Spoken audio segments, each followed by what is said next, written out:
لو جی دوستو سیفلڈ آسٹریا سنو فال بھی ہو رہی ہے ساتھ ساتھ ہلکا سا سورج آنکھ دکھا رہا ہے اور یہ جھیل ہے جو ساری جم چکی ہے اس وقت لوگ اسی کو دیکھنے آتے ہیں بڑے بڑے دور سے لوگ آتے ہیں جو سیاح یہاں آتے ہیں وہ سیفلڈ ضرور آتے ہیں آپ کو بھی امید ہے جی یہ پسند آیا ہوگا سین تو میں اپنے چینل نیوز بٹ کے ساتھ ابھی صدر پہ حاضر ہوں آج ہم موجود ہیں ویٹیکن سٹی روم میں آپ کو یہ پتہ ہے کہ یہ جو ہمارے کرسچن بھائی ہیں ان کے لیے یہ شہر بہت ہی محترم شہر ہے جیسا کہ ہمارے لیے جو مکہ مسلم کی اہمیت ہے ان کی اہمیت یہ آپ کو دکھائیں گے پورا سائڈ جو ہے یہ بہت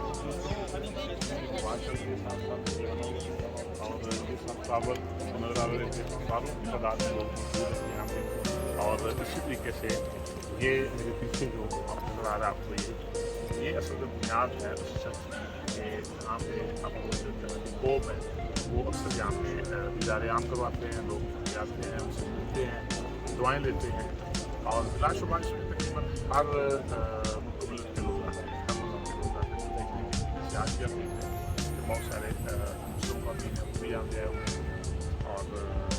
پورے یورپ سے لوگ آتے ہی آتے ہیں تو یہ ایک امن کی جگہ پیس ہے یہاں پہ آپ کو دکانیں اس کے علاوہ ہے بہت لوگ نظر آ رہے ہیں لوگ نہ جاتے چشمے جا رہے ہیں دیکھنے کے لیے وہ یہاں پہ پہلے اسکوٹی کلیئرنس ہوگا اسکوٹی کلیئرنس کے بعد آپ ہو جائیں گے اگر آپ اس طرف کی بات کریں تو یہ دیکھیں کہ یہ پرانے آپ کو پیڑ نظر آئیں گے اور یہ وہ جگہ ہے آپ یہ سوچیں ذرا تھوڑا سا پیچھے جا کے سوچیں میرا کیمرہ مین آپ کو بتا رہا ہے آپ تھوڑا سا پیچھے جا کے سوچیں کہ یہ بلڈنگ کس طرح بنی اور اس کو کن لوگوں نے بنایا اور اس دور میں جو کہ بہت ایک پرانا دور تھا اس دور میں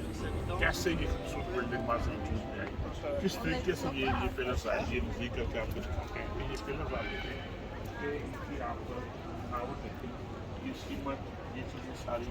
یہ کس طرح بنی جس کا آپ دیکھیں یہ کم از کم 2-2.5 میٹر قطر میں یہ بنا ہوا ہے اور اور یہ پیچھے آپ دیکھیں یہ بڑی خوبصورت لائن میں آپ کی ترتیب دیکھیں ڈسپلن دیکھیں اور پھر دیکھیں کہ کس بندے نے بنانے والے کون تھے انجینئرس کیسے لوگ تھے سو یہ ایک وہ چیزیں ہیں جن سے ہم نے سیکھنا ہے اسی طرح ہمارے یہاں بھی جتنے بھی ہم دیکھیں جو پرانے قلعے بنے ہوئے ہیں رام مصر بنا ہوا ہے وہ چیزیں دیکھیں لیکن اس دور میں آپ یہ اندازہ کریں کہ یہ سنگل پیس ہے اب سمجھ نہیں آ رہی کہ یہ سنگل پیس کیسے بنا اس کو کاٹنے میں کیسے فٹ کیا اور یہ کس طریقے سے بنا اسی طریقے سے یہ پیچھے آپ دیکھیں وہ چیزیں آپ دیکھ لیں